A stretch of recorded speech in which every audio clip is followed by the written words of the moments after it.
جہاں شہری اپنے پیاروں کے ساتھ خوشیاں منا رہے ہیں، وہیں پاک فوج کے افسر اور جوان گھر والوں سے دور دفاع وطن میں مصروف ہیں۔ پاک فوج کے افسر اور جوان گزشتہ کئی سالوں سے مادر وطن کی حفاظت کے لیے قربانیاں دیتے چلے آئے ہیں۔ ان قربانیوں کے روایتوں کے امین آج پاک فوج کے افسر اور جوان عید کی خوشیاں بھی اگلے مورچوں پر منا رہے ہیں۔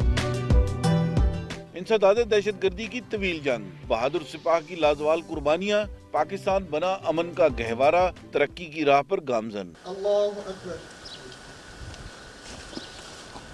السلام علیکم ورحمۃ اللہ۔ عید نام ہے خوشیوں کا اور مل بیٹھنے کا۔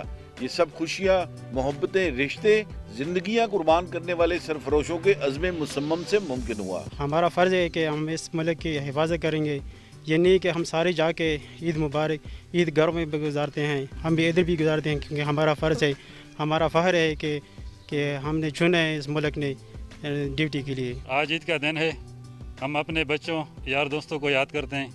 ہمارے جتنے بھی بہن بھائی ہیں پاکستانی سر، ہم اس کے خدمت کے لیے ادھر ڈیوٹی پہ ہیں۔ ان لوگوں کے ساتھ ہم اسی طرح عید گزارتے ہیں جس طرح ہم اپنے بھائیوں کے ساتھ، اپنے گھر والوں کے ساتھ عید گزار رہے ہیں، اور یہ وطن کا دفاع اور اس کی جو جتنی بھی ذمہ داریاں ہیں، ہم نے اس کو ایک بہت ہی مقدس فریضہ سمجھ کے ہم انجام دے رہے ہیں۔ دہشت گردی سے پاک ضلع شمالی وزیرستان بنا امن کا نشان۔